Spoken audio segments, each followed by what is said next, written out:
My name's Harry, I'm from Addex Group and I'm the sales manager. We're here at the NEC in Birmingham for the Health and Safety Show. The event has been a huge success for us and everyone that we've met.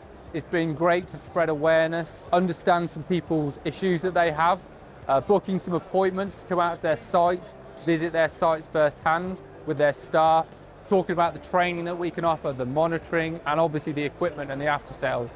It's important for us to come to an event like this because it helps us meet with people that we wouldn't usually get the opportunity to meet with.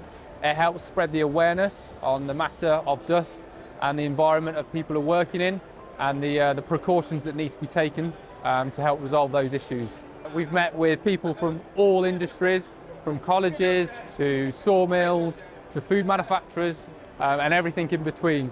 Yeah, we've had some really good conversations, people talking about their issues with dust, monitoring dust and how we can resolve those matters for them.